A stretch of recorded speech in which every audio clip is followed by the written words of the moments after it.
नमस्कार मित्रांनो, कृषी मित्र राजू या यूट्यूब चॅनलमध्ये स्वागत आहे। तर मित्रांनो, आपण हरभरा पिकाला तिसरे पाणी लावलेलं आहे। आपण सरीवरंबा पद्धतीने हरभराची टोकन केली आहे। याच्यामध्ये आपण सरी घेतलेली आहे 4.5 फुटाची, म्हणजेच बेड आपण 4.5 फुटाचं घेतलेलं आहे आणि त्या बेडवर आपण 2 लाईनी घेतलेल्या आहेत। म्हणजे जे अंतर आहे आपलं ते 1.5 फूट आणि 3 फूट या पद्धतीने आपलं अंतर हे जे आहे हे होत आहे। तर आज आपल्या हरभऱ्याला जे आहे साधारण 26 दिवस झालेले आहेत। आपण 22व्या दिवशी शेंडाखोडणी केलेली आहे हरभऱ्याची आणि हरभरा पिकाला आपलं तिसरं पाणी आहे। बेडवर असल्यामुळे थोडंसं आपण लवकर पाणी देत आहोत, कारण की आपल्याला वाढसुद्धा झपाट्याने करायची आहे। त्याचबरोबर हे 3चा जे गॅप आहे हे सुद्धा आपल्याला लवकर भरायचं आहे। तर त्याच्यामुळे पाण्याचं नियोजन जे आहे, जे पाण्याच्या पाळ्या आपण म्हणतो, ते आपल्या थोडंसं लवकर होत आहे।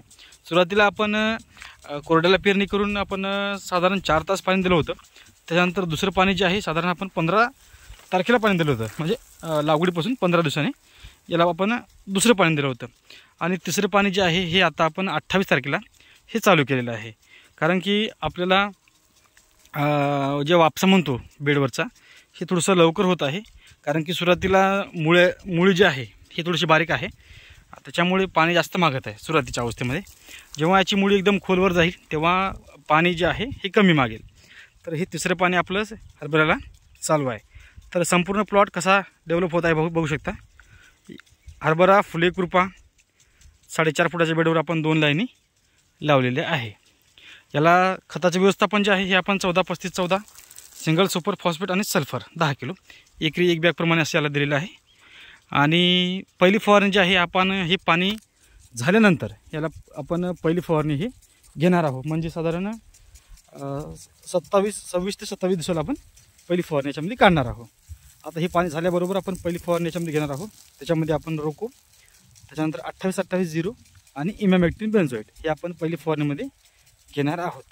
याचा आपण हरभऱ्याचा शेंडा खुडणी केलेला आहे, कारण की हरभऱ्याला फुटवा जबरदस्त येण्यासाठी आपण शेंडा खुडणी मजुराच्या सहाय्याने याची शेंडा खुडणी झालेली आहे। तर हरभऱ्याला शेंडा खुडल्यानंतर साधारण 4 दिवस झाले शेंडा खुडणी करून। तर हरभऱ्याला फुटवेसुद्धा तुम्ही बघू शकता कशा पद्धतीचे आहेत, ब्रँचेस फुटवे वगैरे जबरदस्त फुटवे याने काढलेले आहेत। हरभरा फुले कृपा जबरदस्त व्हरायटी आहे। मागच्या वर्षीसुद्धा आपण प्लेन जमिनीवर घेतलं होतं, तर याचं अंतर आपण 1.5 बाय 2.5 या पद्धतीने आपण मागच्या वर्षी घेतलं होतं प्लेन जमिनीवर।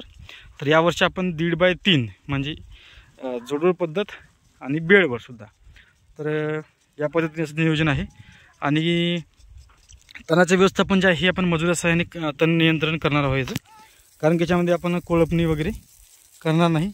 याच्यामध्ये हात डवरं चालते, परंतु आपण मजुरांनाच संपूर्ण तण नियंत्रण जे आहे हे करणार आहे। कारण की जेव्हा बेडला जे आहे आपण थोडंसं डिस्टर्ब करणार नाही, त्याच्यामुळे मजूर शेवटचा पर्याय आपण याच्यामध्ये ठेवलेला आहे, मजुरा सहाय्याने खुरपणी करून घ्यायची। तर या पद्धतीने आपलं संपूर्ण नियोजन जे आहे हे आहे। तर प्लॉट बघू शकता जबरदस्त डेव्हलप होत आहे। आज तारीख 28 आणि आपण 2 आणि 3 तारखेला हे लागवड केलेला प्लॉट आहे हरभरा फुले कृपा। 5 HP मोटर आहे आणि आपण 11 नोजल लावलेले आहेत, कारण की 70 पाईपानंतर हे आपलं इथं पाणी येते।